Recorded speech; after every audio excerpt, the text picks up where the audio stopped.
Bismillahirrahmanirrahim. Assalamualaikum warahmatullahi wabarakatuh.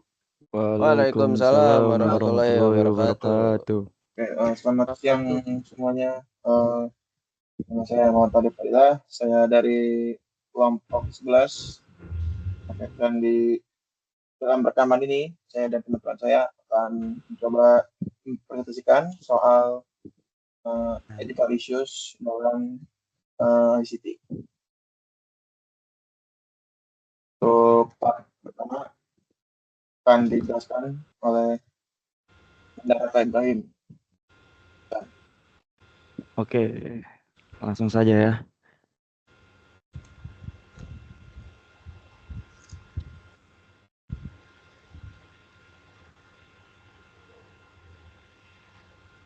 Ya, jadi di sini ada harmful actions. Harmful actions in the computer ethics refers to the damage or negative consequences to the IT such as loss of important information, loss of property, loss of ownership, destruction of property, and unreversible substantial impacts. This principle of ethical conduct restricts any outsiders from the use of information technology in manner which leads to any loss to any of the users, employees, employers, and the general public. Typically, these actions comprise of the intentional destruction or alteration of files and program which drives a serious loss of resource. To recover from the harmful action, extra time and efforts are required to remove the viruses from the computer systems. Next.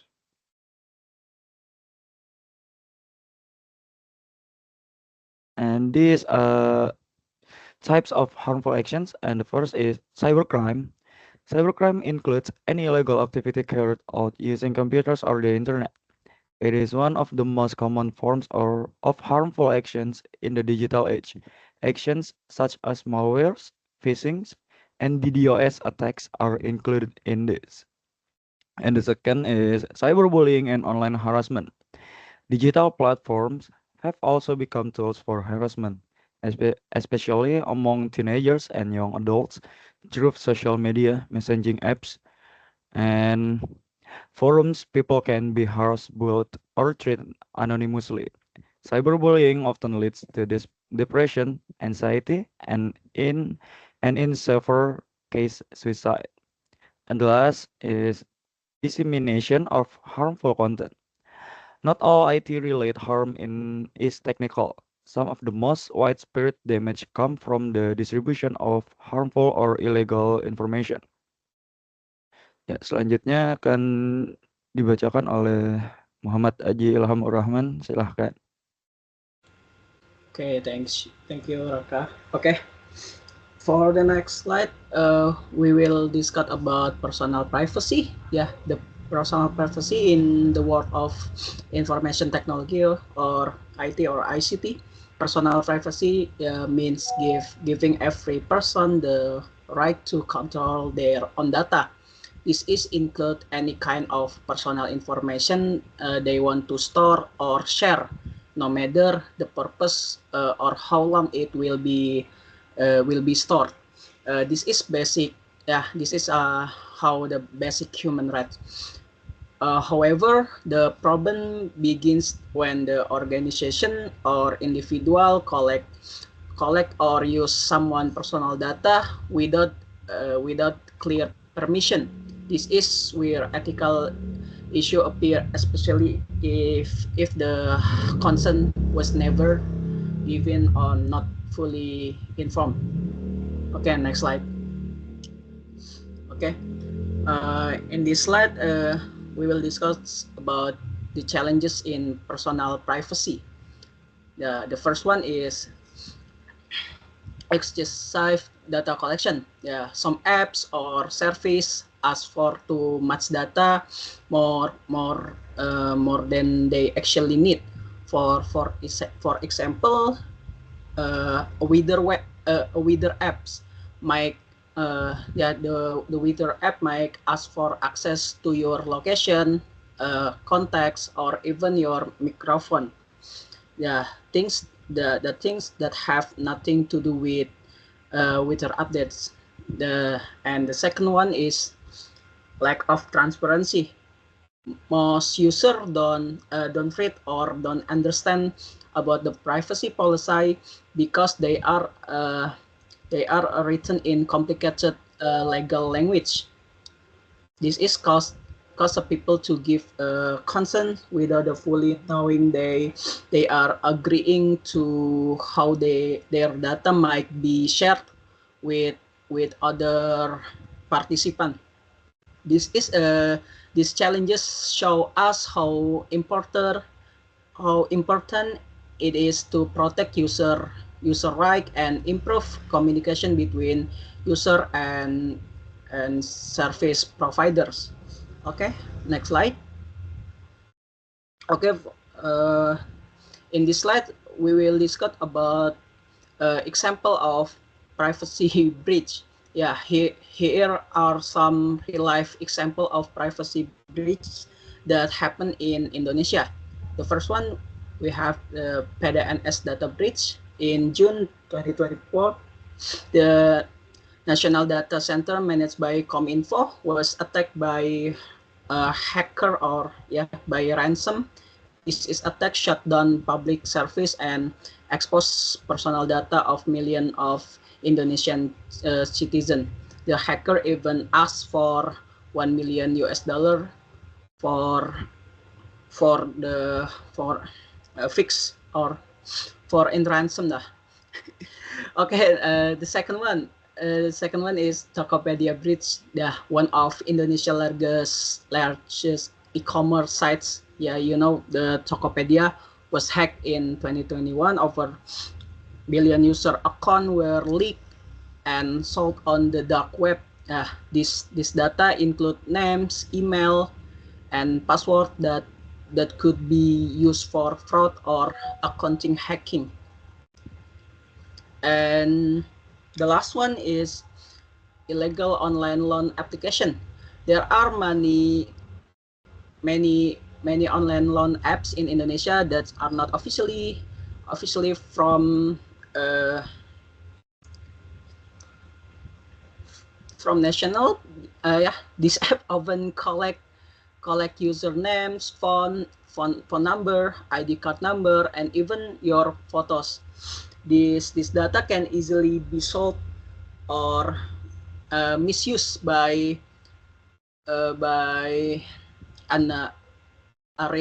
responsible the participants. These cases highlight how the dangerous weak data protection can be not only for company but also for every individual. Yeah, that's all for me. The next slide we will be presenting by Faris. Thank you. All right. The next we will discuss about what is copyright, but firstly, I would like to define what is an IP or an intellectual property. Now, simply put, an IP or intellectual property is the legal right or ownership of a material of a property that is intangible or does not have a physical appearance. Nah, but copyright in and of itself is an IP that protects original works of authorship as soon as the author fixes the work in a tangible form of expression. Now, what does fixes mean in this context? It is basically where an author can publish it, can show it to the world, like by publishing it or by recording and uploading it. Next. Now, copyright is one of the most flexible type of IP in that they can protect creative works such as literary, artistic, educational, musical, even digital content and online media. And this gives the creator the exclusive right to copy, to distribute, and or continue or adapt the work. It's also an fixes, I already explain what fixing in this context means. But a caveat is that one of the way it is flexible is that copyright does not need to be formally registered, although it is very recommended. Next. Yeah. Copyright applies to a wide range of creative, but one of the caveats is that it needs to be original. Now, but a lot of there are different countries that impose different tests on it. In the UK, for example, there must be some skill, labor, and judgment that has gone into creating the work. Another fact is that copyright what's the word? Copyright it is a recognized copyright based on if the work is an original creation and not whether it is unique. What that means is that two creators can own copyright on two identical works if it is determined that the duplication was coincidental and neither was copied from the other. Another fact of copyright is that they only cover the basic idea and not the way the idea is expressed. Like, for example, Dracula and Nosferatu is basically the story of two vampires. Copyright protects the name, the settings of the stories, but not the idea of the two vampires. Or another example would be Harry Potter, which is the basic idea where two wizards goes to a wizarding school. Copyright protects only the names and the settings like Hogwarts, but not the characters of Harry Potter. Next. Nah, there are some examples such as the book is a Fawcett book. It is copyrighted by the author, which is John Updike, and in songs like the song by Justin Bieber, the copyright is held by the publishing of RBMG, Def Jam, and those are some of the examples of copyright. The next will be explained by my friend Arif. Okay, thank you. I will be taking over from here. Okay, and I will explain about piracy. So what is piracy? Piracy is the act of illegally reproducing or distributing copyrighted materials such as computer programs, books, music, and films. And since we are discussing about ICT, which is information and computer technology, we will be mainly focusing on digital piracy. It's also known as online piracy or internet piracy. It refers to the unauthorized creation, distribution, and consumption of software, ebook, movies, music, etc. It is an illegal reproduction and distribution of copyrighted content through electronic means for profit. So this method of piracy usually happens in the internet, in forums or websites, which you can acquire copyrighted copyrighted IP through illegal means by not buying for it in a legal way. And when it comes to piracy, everyone is involved one way or another. People of all ages are involved in piracy, since adolescence is a period of intensive use of media and growth of digital competence. Piracy is one of the most important risk behaviors among adolescents. What this means is that teenagers such as us, we are prime pirates. Yeah, we pirate books, video games, and films, even music, because we don't have any money, and there's little to no legal alternative to acquire such properties. Okay. Next slide, please.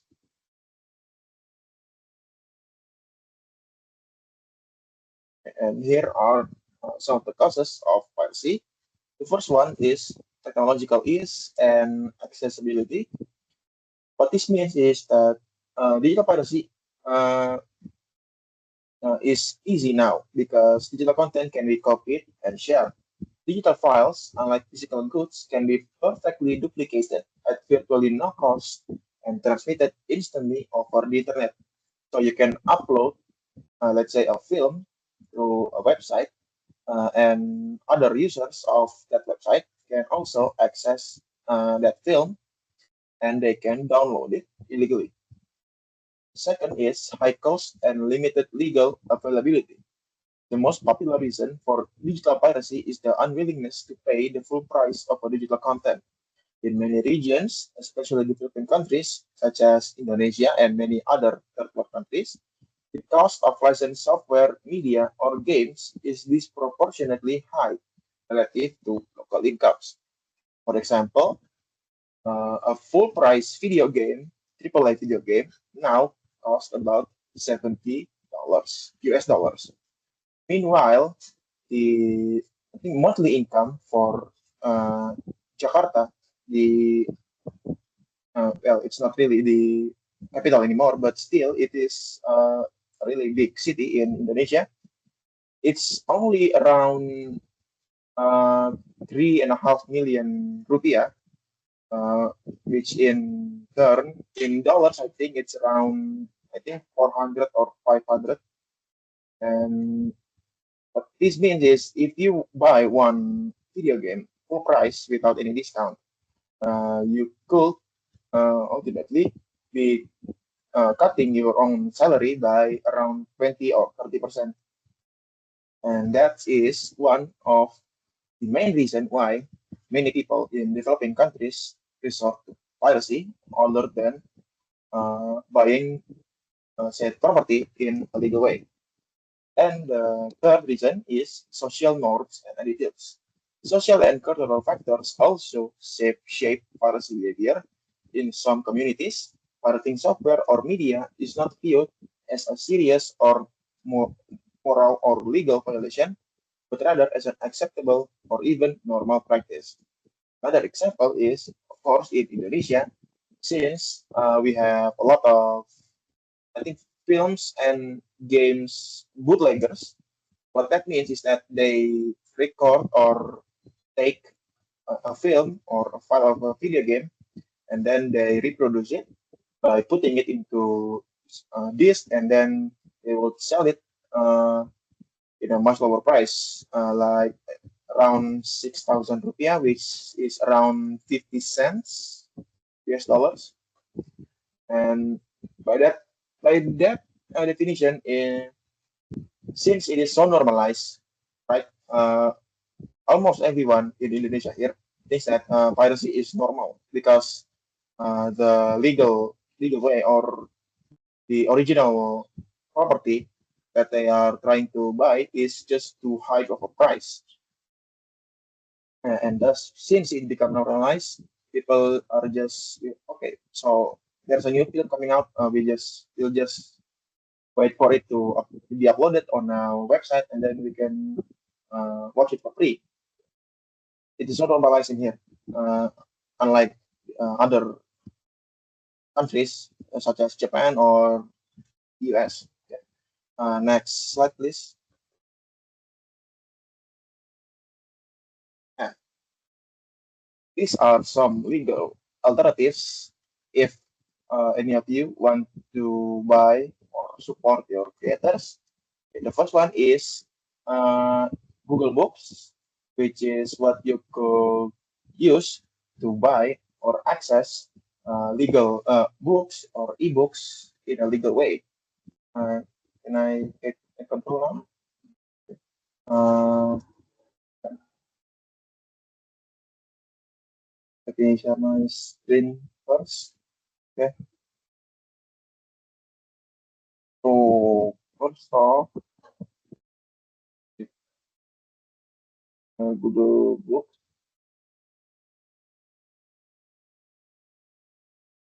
this example. So let's say I want to search for Bram Stoker Dracula.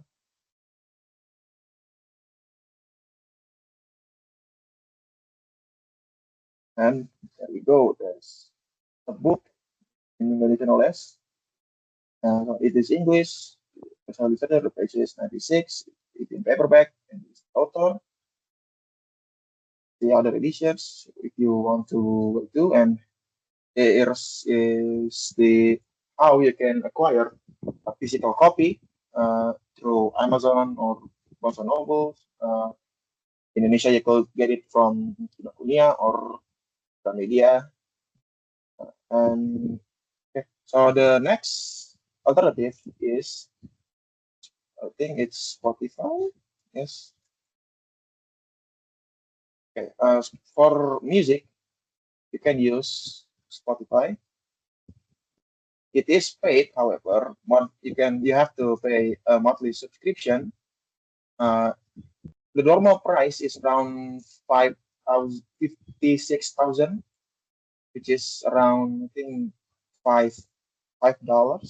No, maybe three probably. It's monthly, but if you're a student and you have an email from your college, you can actually use your email to sign onto Spotify and get a discount.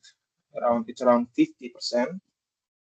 It's still a really big discount, especially for students like us that have little to no money, right? And what the Spotify Premium do actually is you can listen to music without any ads. You can also search. There's a lyrics here. You can see the lyrics around by this. Okay, let me check. There's the lyrics, and yeah, and you can also listen to higher quality music around 320 kilobytes, I think, while the free users can only enjoy up to, I think, 128 kilobytes. And the third alternative, if you want to watch TV or films, you can use Netflix. Unfortunately, I don't have Netflix. I don't use Netflix. I only have Disney. So I can really show you how it looks, but essentially, it's a hub for you to pick any movie or TV series and then just watch it. It's around, I think it's 60,000 for the basic subscription. So like I said, around $3 or $4. It's monthly too, but since it's a basic subscription, you can only uh, watch around 480p resolution. You can really watch it in HD. Yeah. And lastly, if you want to buy video games legally, you can always use Steam here. Oh, it's not the summer sale is over, but there is always something on sale. Example here, yeah, Jurassic World and very smart. Yeah. In this is actually very, I think it's the number one most used storefront for video games. And here you can see your uh, buy paid games. Here's what I already paid for. And also you can share your library with your friends by using uh, okay, it's in settings, and you can use what's a feature of Steam Family. You can add up to I mean 5 of your friends, 6 including you, and then all 6 of you can essentially play each other's games. However, you can't play the same game at the same time unless you have two copies in your Steam family. I think that's the end of the example. So thank you very much for watching this recording, and Assalamualaikum warahmatullahi wabarakatuh. Waalaikumsalam.